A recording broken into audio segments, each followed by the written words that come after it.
like when we were doing our videos for TikTok Shop. You had an epiphany? Yeah. I figured out the sound. We're What's going to the use sound? the opening of a bottle. Yeah. Like a San Pellegrino, to be more specific. Yeah, particularly San Pellegrino. Yeah. Like, Hey, I mean, if you want to sponsor, that would be like a goat, dude. San Pellegrino, dude. Like that's goated. Talk about a water that's natural. Comes from natural springs. From Italy. San Pellegrino. Don't buy that other stuff like Topo Chico where it says like sparkling water. It's not natural.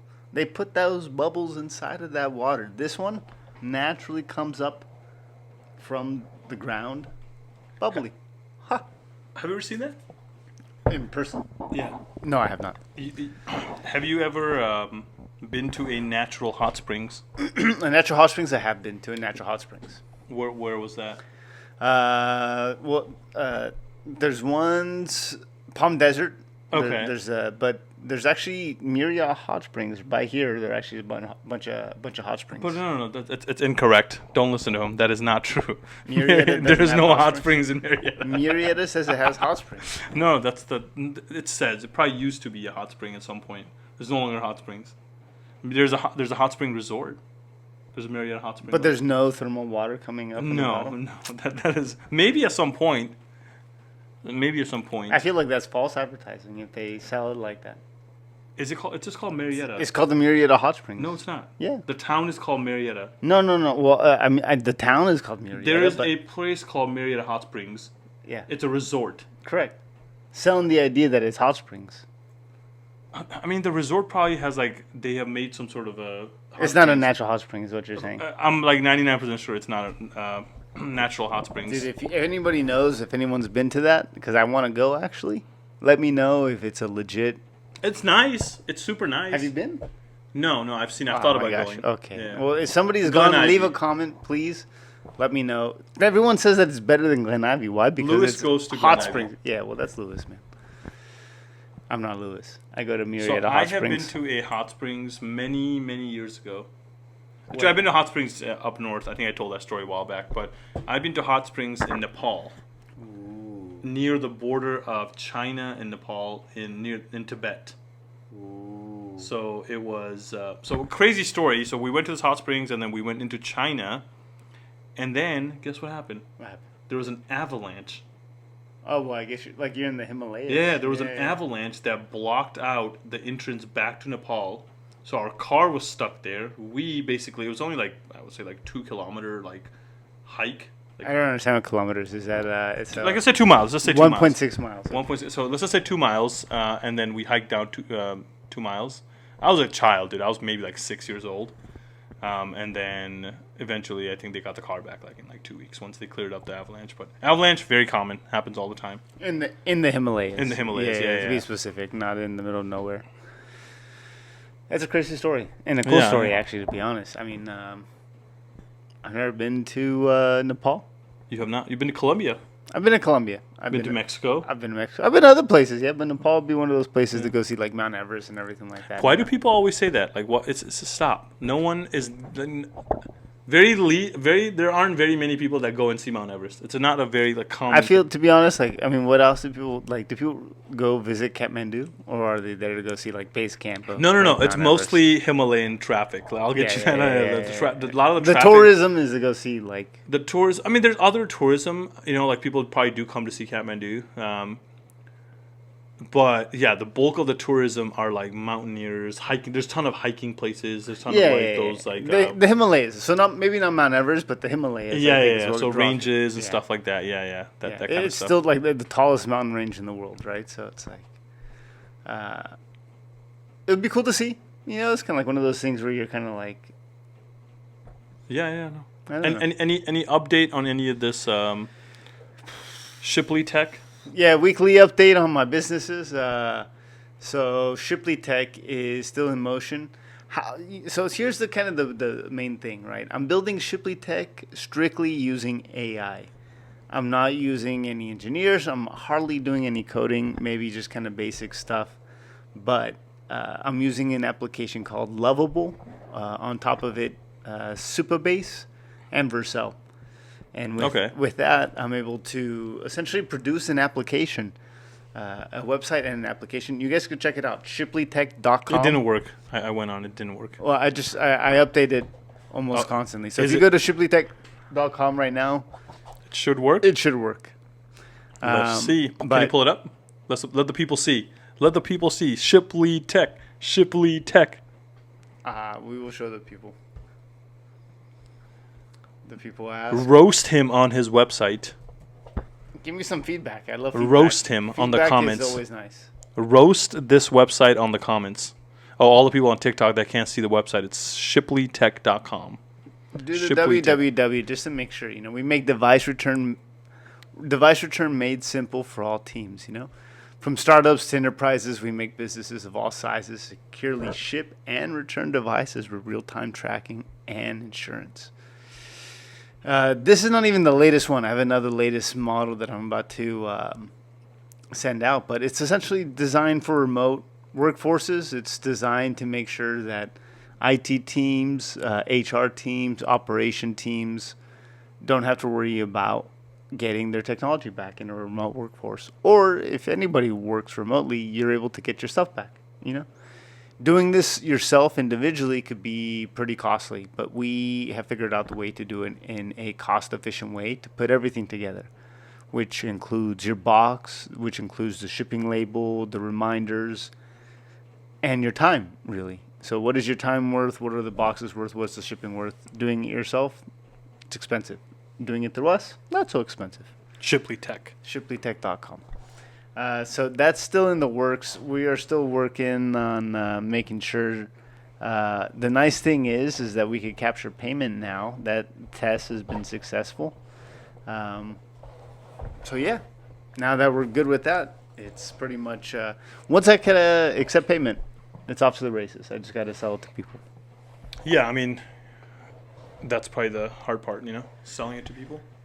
Building it, to be honest, has been pretty painful a little bit. So Lovable is great, but Lovable at the same time is not so great in the sense of it fixes one thing and then breaks another thing at the same time. So okay, so here's my experience, right? So I use Lovable pretty frequently, and what I found the best way to use it is I have ChatGPT write me what I need it to do. And then I take that code snippet and then I put it on Lovable. So that way it knows. Sometimes I might not be prompting it correctly. So I want to make sure that I'm not wasting credits on prompting and asking dumb questions where I'm like, all right, this is what I'm looking to accomplish. Then I'll ask ChatGPT hey, write this in a way where I can tell Lovable what I'm trying to accomplish from a code or prompt perspective.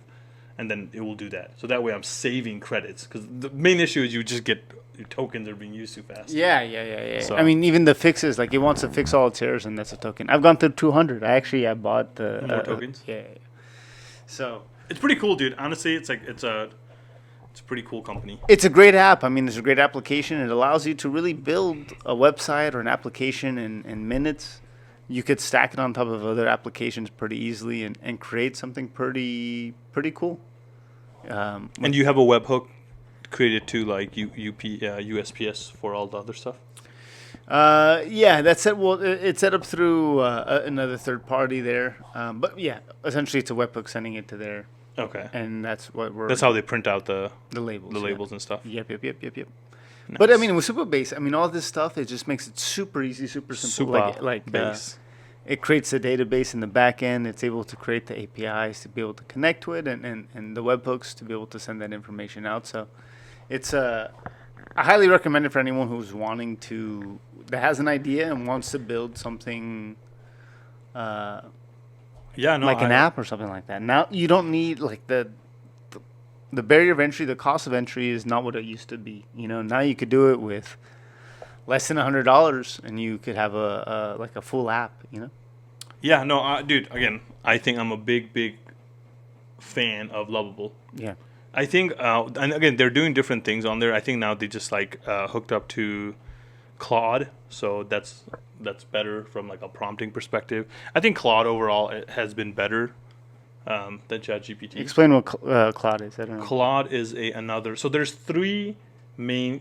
I would say there's 3 to 4 main competitors in this AI space right now. Like the big guys that are duking it out. Right. There's OpenAI, and then there is Anthropic. Anthropic owns the Claude model. Ooh, okay. So it's OpenAI, Anthropic, Gemini with Google, and then Grok with X, and then there's one more. Starts with P. I'm forgetting the name. Picasso? No. I'm forgetting the name. But they're on the lower end of the market. But so far, from just what I've heard from usability and everything, they said Claude is better. But again, it's a race that changes daily. Like Google just released some like real epic stuff today, which was like video creation with sound and everything just from a prompt. On Grok. No, on Gemini, on Gemini, Google video something, VOD 3 or something it's called. But that is super cool. So, I mean, right now, you could do that through other apps, but yeah, it's expensive too. So if you could do it directly through there, man, it's a game changer. It's AI is a whole different level. But ultimately, man, I think I wanted to talk to you about a few things that have been going on in the world. The world this week has been pretty. How do I say? Cheeks. Yeah, a lot. So, some news going on today. Recent, on the burner. What happens when America's top university is accused of being a national threat? Could this be the beginning of a Cold War, but in academia? Hold on. Before you answer, I just want to get into the reason why I'm asking this. We'll bring up the point first, yeah?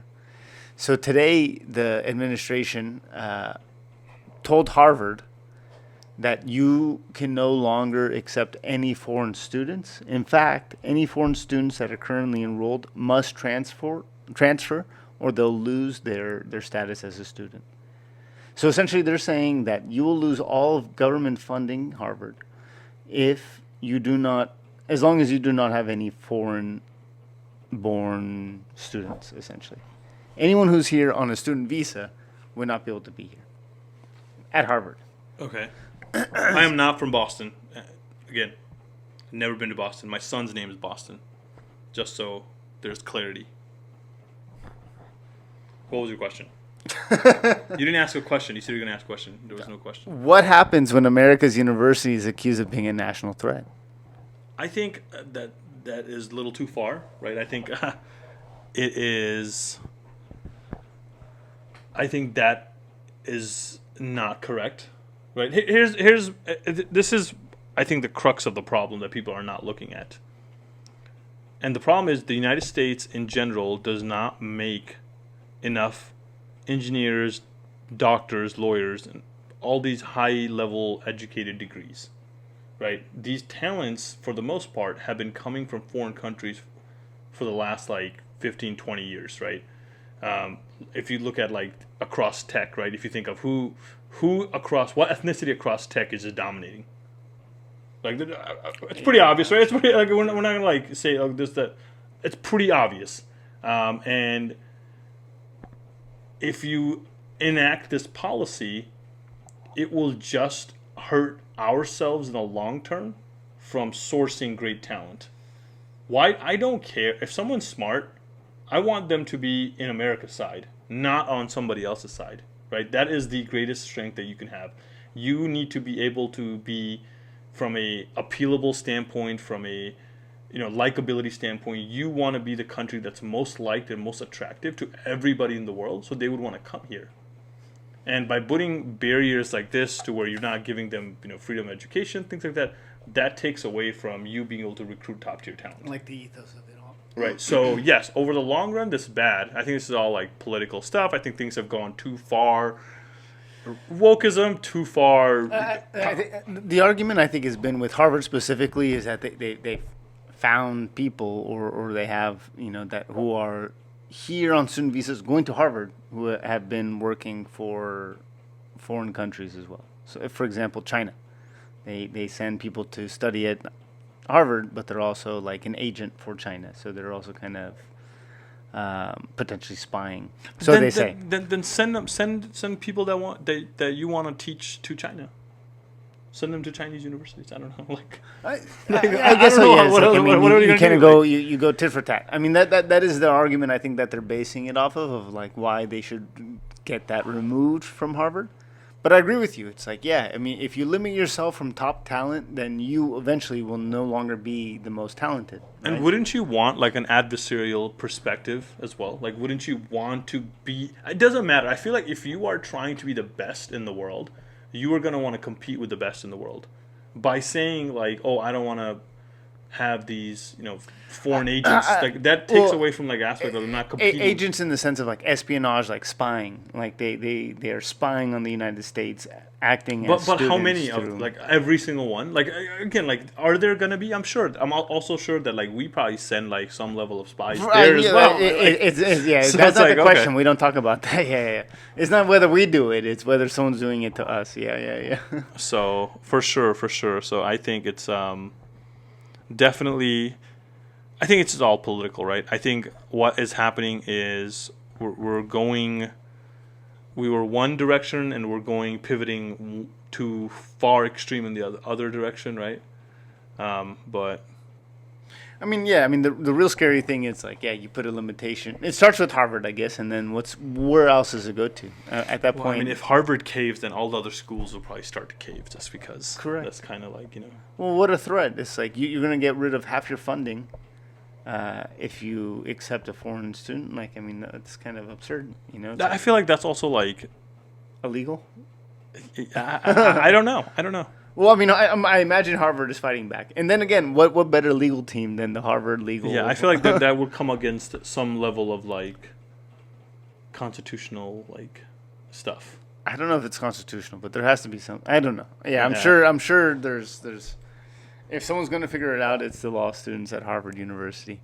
Yeah, for sure. Who at that point they'll argue with Yale and Princeton and all these top universities and say, listen, if you don't help me out, they're coming for you next, kind of thing. You know what I mean? So they're gonna have the top legal minds trying to figure out. You know what's next? UCLA, UC Berkeley. That's what I'm saying. It Starts with Harvard, but There's a every whole top university. right. Yeah. And at some point, like you're losing talent, dude. Like, maybe someone from China might be a spy, but like, what about someone from like I guess like Croatia, who's just a really smart dude? who could still be a spy for Croatia, but we're not paying attention. But I guess the point is like, do you look for the rule or the exceptions, right? It's like if it's just one student who happens to be a spy, is that worth having to expel 1,000? You know what I mean? It's like that doesn't equate. Yeah. Tough conversation, but I think I'm very much against limiting education from the masses. I don't like that. I just think education should be readily available for everyone and anyone. I'm not talking about just like this ability to study, and I think the internet has done that for a lot of people, right? I think you don't have to go to school, traditional school, to be smart. But just denying somebody like he's foreign, he can't go to school, I feel like that's a little bit not what we were, founded on. The antithesis. The idea is like the opposite of what gone a little far on the other side of the spectrum. So I agree. Well, that's number one. Number two, we have some heavy hitting to our neighbor to the south, man, which is kind of pertaining to a lot of things also in the political world. It's the DEA released their 2025 report on the state of narco trafficking in Mexico. And it exposes a lot, to be honest. It's like one of their biggest reports that they've done in many years, talking about just the overall, how much is consumed, how much is made, the overall playing of the players of who's involved, the different cartels, I guess, who owns what part of the country. One of the interesting facts that I kind of pulled from it is like, one, it feels like almost like a Game of Thrones, like you're watching the movie or the show where it's like you have this family to the south, this family to the north, the family over here is making alliances with the family over here to take over the rest of the area, kind of thing. It's like going almost it's gang, like think of it from like south side of like Chicago, like street level But to but like it's but territories of states. And but it's like, organized crime, right? So Right. it feels like almost like you're going back in time. Like it's just a bunch of tribes. yeah, It's like tribal kind of thing. So that was an interesting thing. Second to that, it kind of opened up the whole like what the United States has been doing with like the extortion, not the extortion, but uh, the extracting of El Chapo, his kids, his family, El Mencho, everything like who were like the top heads of how they got him out and everything like that. So it's a very interesting topic, I guess. Yeah. The reason why I think I get into this or why I ask this is that it also leads into what happened this week, which was they assassinated two of Mexico City's mayor's cabinet members. So the mayor of Mexico City, her two top right-hand people who were also the head of like the security of the city, so to speak, the cabinet of security, were murdered in like by a professional hitman, pretty much. Yeah. And it's caught on camera. It's like it kind of shook waves. I saw it. Yeah. So, do you think like are Mexico cartels now targeting politics at the heart of the country? Like, how safe is Mexico? Do you think? What are they trying to send? What do you think? What do you think is going on there? You know. I think again, and I probably coming from like being biased and being an American, but I would not poke the bear right now. That's not the time, right? Like if you're gonna, I would, if I could, just lay low for the next 4 years and just like appease it, and then just. You're talking about like relationship between United States and Mexico, right? Yeah. Like even because like not just Mexico, I'm saying like the cartels, right? So cartels are probably very involved in like politics, right? So I'm saying like for their best interest, like in the next 4 years, we're just gonna like lay low, keep everything low, like just not poke the bear, and then I guess once other administrations come in, hopefully obviously there's gonna be a cycle every so often, but then make the move because I feel like now like the more you start to like riot up, the more force that he will use to like put you in check. I think that's the argument, though. It's like right now the force is kind of coming and the pressure is being put on Mexico by the United States to kind of do some of these things, and it's causing more violence ultimately, right? Because now, well, it's like an attack on the country itself. I don't know. You know what I mean? It's like so they're already I think the administration currently has already put them as like a wanted like terrorist organization, yeah. right? So they could do the Bush doctrine, right? So I think like is that what they're fearing? How long would it take? How long if the United States tomorrow said, you know what, we're just gonna like try to put the end to this, like how long would it take for them to like? I guess one, you can't do that because it's a sovereign nation, right? Like so. We wouldn't do the full Bush doctrine, Like, right? exactly. We're not going to make Mexico our enemy. But if Mexico, the minute that Mexico says like, you know what, We'll help you. I will accept all of your help. Oh, Not because like right now they could accept help in the sense of like, yeah, send your Navy SEALs to train our Marines or to train our people. The DEA and the ATF are already in Mexico, so they already have benefits and kind of like we're helping in that way. But if they said like send in the team, SEAL Team 6. Yeah, it's like if you could send me your best and help me like cooperate and get these things done, I think. Though the downside is like you're unleashing like a ravage. We're good at destroying things. Here's my thing. They're good at what they are designed to do. I think you go in there, you destroy all the cartels, let's say, and then that doesn't solve the problem. No, the Right. real problem ultimately at the end of the day is poverty, right? It's like Right. Yeah, if you didn't have as much poverty, people wouldn't risk their lives doing a stupid job like that. It's that, and then it's poverty, and it's the idea that like there's a high level of demand for drugs, and drugs are illegal. So you're artificially creating this market where it is easy for people to make money by simply exporting and importing, flow of like narcotics. Yeah. So, in essence, like, yeah, I mean, like poverty. There's a need. The United States a huge market, so there's a ton of stuff, and it's money, dude.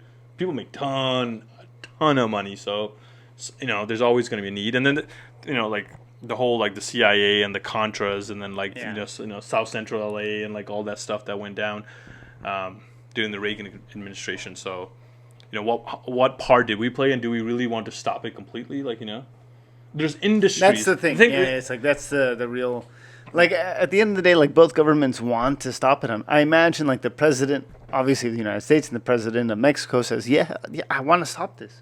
Though the people at play are so ingrained into those systems, they won't even allow it to be stopped, right? Because it stops the funding of something else. There's a scene from Breaking Bad, and it's when Walter's wife confronts him and says, hey, like what do you do, or something to that nature, and he's like, if I stop going to work today, that's equivalent of a company that's listed on the NASDAQ going belly up, so like that's how big, like the emphasis of that's how big the whole empire is, right? So like billions of dollars, billions with the B. And again, to put to perspective, right, a billion seconds is 32 years. A million seconds is 12 days. Jeez. Just to put that to perspective, that's how much a billion is. That's a big difference. That's a good perspective. That's a good way of putting it into perspective, actually. 12 days, 32 years? 32 years. I've been alive a billion hours. A billion minutes? You say minutes or hours? Billion seconds. Seconds. Jeez. Billions. A billion. You will never reach billion minutes. Get out of here. Well, taking it to the opposite side of the world, there's a new thing that I'm hearing kind of going on. With all the stuff that's going on in Ukraine, Russia, NATO, United States kind of saying, hey, man, that kind of seems like your problem, not my problem. Germany is rebuilding their military. Germany is rearming on foreign soil. They are rearming on foreign soil for the first time since World War II. Are we seeing the rise of a new European military superpower, you think? Are we seeing kind of Don't say it. Don't say it. The comeback of Stop. Stop right there. I'm not saying anything like that. I'm just saying Germany is known for their military might throughout history. Like Japan, like the United States, Here's a thing real quick, right? What is the history of Western civilization? You want me to tell you the history of Western civilization in 10 seconds? Less than 10 seconds? Let's go. Okay, this is the history of Western civilization until World War II. Like, basically everything after that is modern era, right? So, Hitler wanted to be Napoleon. Napoleon wanted to be Charlemagne. Charlemagne wanted to be Julius Caesar. Julius Caesar wanted to be Alexander the Great. Alexander the Great wanted to be Achilles. And Achilles is not real. That's it. That's the whole history of Western world. And then, DT wants to be Hitler. I don't know. Probably not. Cut that out. Cut that out. That's what people say. You heard it here first. Yeah. Well, I mean, good, better, and different. I mean, even if that is all true, then that kind of is still adding fuel to my argument of saying, like, hey, man, are we just revisiting the problems that we've had in the past? You know what I mean? It's like... Okay, going back to this whole Germany stuff, right? Germany cannot become as dominant as they were prior to World War II because Germany depends too much on Russian oil. Germany does not have enough sufficient oil to be able to fund a massive, like war efforts, like extended... Again, war, I think, is won on logistics. It is not won on tactics, might, anything like that, right? It's won on how quickly can I get shit over to where I need to get to. And if you can figure out the logistics part down of war, then you've won, basically, like, your battles, right? Like, yeah. So that's a very interesting thing to kind of talk about. But I like it, dude. Germany, let's go, dude. My boy, dude, Johannes. Do you remember Johannes? Hey, he's like married now or something. Everyone's married, dude. Everyone in our class is like, Jake Baker is engaged. He's got engaged. Yeah. So small world. What do you mean? No, I was thinking there was how many? 17 of us? 16 of us? In total? Yeah, in our pledge class. Yes, 17. 17. A lot of us are now married. Not crazy? Or getting married. Yeah. I'd say so. I would say the majority are. Yeah. I would say, yeah. Who isn't? Like, you. I'm not married. I love my girlfriend. Todd. The Todd father, dude. Todd, I don't think is married. That's it. Brett's getting married. Hugo was in our class. Josh is married. Josh is married with kids. Christian's married with kids. Oscar's married with kids. Pablo's married. I'm married. Nolan's not in our class. It makes me kind of feel bad. I'm the only one who's not married with kids. We're probably like missing some people, but I think I was looking the other day and I was like, I think like majority of people are now like married. Shane. Just stop. Blake and Shane, dude. I was like, I'm forgetting somebody. Who am I forgetting? Blake and Shane are not married yet. Well, yeah. So I'm in the same boat as Blake and Shane. Oh, dude, stop. What do you mean? I mean, I think it's good. Speaking of Blake and Shane and what we used to do back in college, we used to play FIFA almost every single day. And I don't know if you know, but this weekend, there's some special coming up. Or next weekend, excuse me. May 31st is what they call the Champions League final. What is the Champions League, you ask? Good question. The Champions League is a tournament of the best soccer clubs in all of Europe. So every country, whoever their first place team is, gets an automatic bid into this tournament. Out of this tournament, they get sent into knockout phases, the whole tournament, and now they're here at the final. Do you know who's playing? Do I know who's playing in the final? Dude, you know what's funny, dude? I've been talking shit on PSG all year. I was like, I feel like they are match hookers and they never fucking pull through. And I feel like they're going to pull through. They're going to pull through. But again, I think Inter is pretty good too. I did not watch that was it Inter Barcelona game? Was that the game? Who played Barcelona? I think it was Inter, yeah. Okay, check. I didn't get to watch it, but I heard it was like a thriller, dude. Like on aggregate, it was like 6-6 or some crazy shit like that. I think it's Inter. Yeah, 7-6. Yeah, I didn't get to watch it, but look at that. First leg was 3-3. Second leg, dude, 4-3. Yeah, it's probably just a thriller. Yeah. They wanted to win bad. It's like Inter's been. I'm a fan of Italian soccer. How do you think Mbappe feels now that he's left Real Madrid?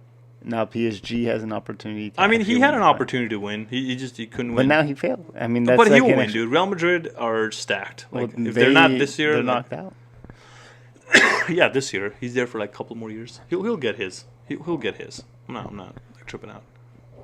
But he's they're too good. They're too stacked. Like they just buy players. Like I don't know. Like they have been like.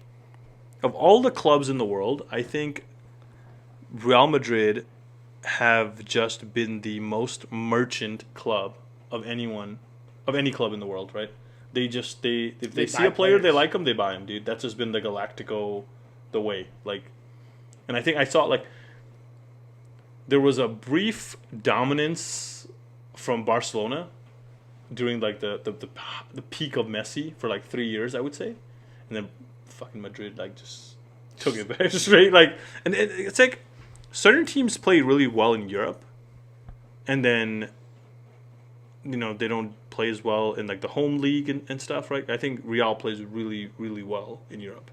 They're built to play European football, like yeah. And then in the league, they'll like blow up some like dumb losses to like like clubs that they should not lose, I guess. Like Bilbao or something. But they only have like 3 teams that they really have to kind of compete with on a yearly basis, right? Yeah, It's like not 3 to so 4. crazy. I would say, like, Barcelona, Valencia. Yeah, Villarreal, And Valencia, Atletico. Madrid, I mean Sevilla. But again, I think you can lose a game. Like like it's the thing in the league is like it's 38 games or something you play. Mm-hmm. So you're gonna lose games. You're just bound to think about it. How many teams of all this? Think about this. Of all the major leagues that are out there, so the Premier League, the Italian Serie A, the La Liga, and the Bundesliga, right? How many times do you think there has been a perfect season, meaning that a team has not lost a game an entire season? They tied it, but did not lose a single game. In the history of the maybe 10, 20 times? In the Premier Leagues, it happened once. Premier League is only once. Has only happened once in 2004. A perfect season. Perfect Arsenal. They won the perfect season. No one's ever gone perfect. Really? I didn't know that. Juventus has gone perfect one time, I think, in the 2010s. Yeah. They went unbeaten. But it's rare, dude. You just drop a game. You just one score. You just someone comes and scores. And there's so many games and everything like that. Yeah, it's like Right. and sometimes there's so many different variables, elements, but who do you think is going to win? You bet on who? I think Inter's gonna win. Inter's going to win. Straight up, like they're better. My bet's on Inter. On Inter. I don't want. You know what I did watch though? I did watch the Europa League. Yeah. I did catch a little bit. I caught I would say the last 30, 40 minutes. Yeah. Second half, majority of it. Was it good? Yeah. I mean, it was fucking 0-1, but 2 English teams. They duked it out. Yeah. Yeah, but the thing is, Tottenham never wins anything. So this is like You knew. I felt I was like, huh. I'm not a fan. I'm not I don't really like Tottenham, but I was like, it's been so long. The lads did it. Dude. They took it home, man. They took it home. Good for them. Good for Tottenham. Yeah. Everyone's always saying bad things about Tottenham. Now they could say, Think about this. Tottenham has been one of those clubs that has just gotten so close so many times and not won in the last 20 years. Always the bridesmaid, never the bride. Think about that. Think about the talent that has produced in the last Harry Kane, son. Harry Kane, right? Yeah. Ming, the guy right now, right? Fucking Luka Modric, Gareth Bale. These just all came from fucking. They did come from Tottenham. Yeah. You got you're creating. Modric is top 10 player of all time. Yeah. That's insane. That guy's just a straight beast. So Tottenham knows how to spot talent. Yeah, that's for sure. At the very least, or build talent. A lot of these clubs are signing you when they're 13, 14, and then they grooming just make you. into what? Yeah. I think Messi signed with Barcelona 11. Yeah. So I mean, if you're that good, right? That's that. Yeah. You're to that and there's level. a lot of companies in Argentina or Mexico, they farm a lot of players.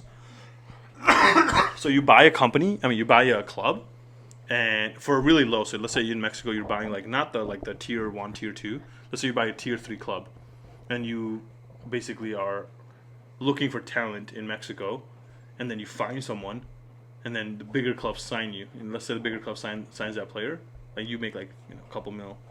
That's a whole game. There's a ton of farming going on those bottom tier leagues. Yeah. That makes sense. And you could also see kind of firsthand who's kind of coming in through the the ranks and everything like that. Yeah.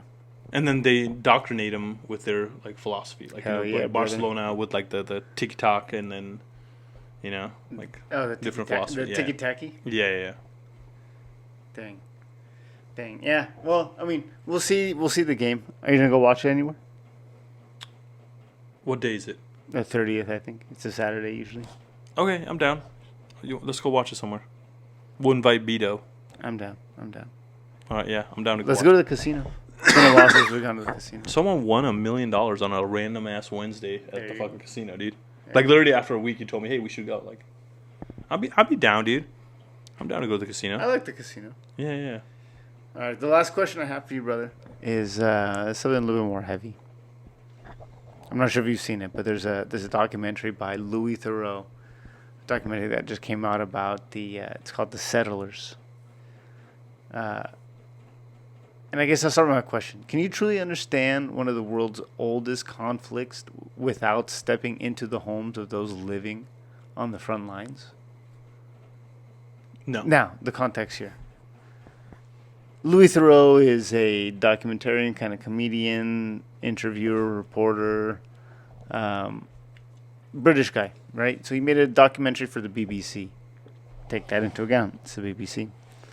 And it's called The Settlers, which takes kind of like a first-hand perspective on the settlers on the Israeli side trying to settle the Gaza Strip and essentially eradicate the Palestinians. Okay. And it's a pretty heavy documentary. It makes it seem like one side is being very aggressive and almost trying to conquer lands. You know what I mean? In the name of God is what it kind of sounds like is the common theme, because it's a God-given right.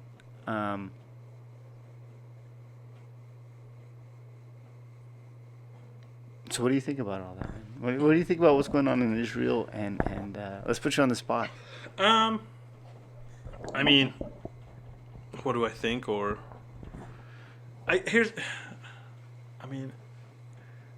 British fucked it up. That's my simplest explanation. What the fuck? Like what? Why would you do that? 1937. Why would you think this was gonna be a good idea? You know, like that's simple. It's like what idea were you thinking? Like, this is what we're gonna do. We're gonna take all the people that were persecuted during World War II, and we're gonna put them in the middle of the Middle East with Arabs and Muslims all around them. And we're just going to say, this is cool. This is what we're going to do. And then the people that already live there, we're just going to be like, you know what? It's fine. Because these guys, you lived there way before you. So it's fine.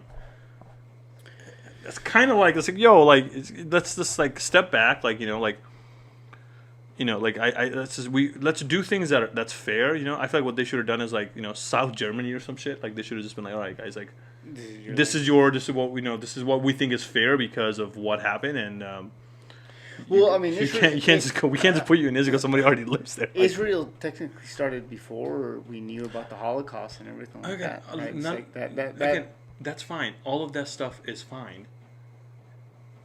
Someone put the people there when it wasn't there. Well, see, what it feels like to me, it feels like almost like history hasn't ended, right? So it's like who owned that land, I guess. So you go back to history. I guess technically, yeah, did the Israelites originally go there with Moses and maybe there were Arabs already there? Yeah. What happens then? All right, so the Jews kind of take it over, and then the Romans take it over, right? So the Romans have it for a while, and then the Arabs, the Middle East, kind of takes it in. They take it over, and then King of England goes and takes it over with the Crusades. They go back and forth between Saladin and also the King of England. But it all kind of feels like it's just it's England kind of saying, I want this land because of the history and what it represents, and in which case I'll put the Jewish people here because they're my friend, so quote unquote, instead of people who I've been battling for past generations, which I guess is the Arab world. You know what I mean? So it feels like kind of just like antiquated history still being used as a reason to do all this stuff. You know what I mean? Yeah, I mean, because that's what I mean. If you listen to all this, it's like the settlers and all these people. They're saying, well, why are we here? Is because the Jews were the first one in the cradle of civilization in Babylon, and not Babylon, but Jerusalem and all these special places, right? They say that this was their land at their one time, but I don't know. I guess I kind of push back on that. It's like, well, I mean, using that logic, like all land belonged to somebody else technically until somebody else came and won the war and or did whatever and took the land and now made it theirs. You know what I mean? It's like not everybody could get their land back. You know what I mean? It's like it just wasn't. Again, it's one of those things like wasn't very thought out when they did it, not knowing what would happen, and then the thing happened. like what they had feared, the worst case scenario, happened. It's like, what do you think was gonna happen? What was like the thought behind your head that was going through in time, saying, hey, like, we're gonna put this in the middle of a place, which is completely filled with other Arabs. Like what? Like what? That's just not gonna fly. Like it makes no sense for anyone to be like, hey, like this is cool, and or like if I'm living there, I'm gonna be cool with it. Like what? And now it's like, and we go back into things. So like again, back like a year ago, let's say when this whole thing was like kind of popping off, I guess. One thing that like I stand against is like you do an occupation, right? Like so, let's just say Israel is getting the Israelites are occupying the Gaza Strip or whatever, right? And then they say they're not, and we're doing everything by just cord. But it's like sustainable water, right? Like who controls the water rights? Like so, it's like you're really forcing people to really behave poorly because you are putting them in a predicament to fight, and that's what it all stems from. And then you blame them for fighting back, right? So it's like, hey, like you're probably insinuating, like like you're kind of poking the bear in this situation. So I think. What's kind of interesting that I think have popped up though is now, I guess finally, most of the Western world is now saying, you know what, if you kind of move forward, it's going to be on your own behalf, and we're not going to be there to support you. In fact, like if you look at Trump, this whole week he just spent the entire week in the Arab world. He signed treaties with Qatar, with UAE, with a whole bunch of people. What? Essentially, the enemies of Israel. So, what do you think about that whole jet thing? Did you hear about that? Yeah. They gave him a jet. Yeah. What do you think? I mean, I understand from as a security perspective, like, I would never let the president ride in it while he's president. He's switching it to Air Force One. Yeah, and then he said after his presidency's done, he's gonna donate that to his library because every president gets a library. Yeah. There's a president library right here in Yorba Linda. Jimmy Carter? No. Who is it? Ronald Reagan. Yeah. Jimmy Carter's not from California. I don't know why I just said that. Jimmy Carter. It's Nixon and Reagan that are from California, right? Yeah, well, I mean, crazy world, man. So, I don't know. We'll see what happens. Catch us next week to find out what happens in the news and what's happening in the world. Get a perspective. There you go. Also, check out our TikTok showcase. We got a bunch of cool stuff out there, man. Buying the link now. Buying the link today. Ciao, ciao. Bye-bye.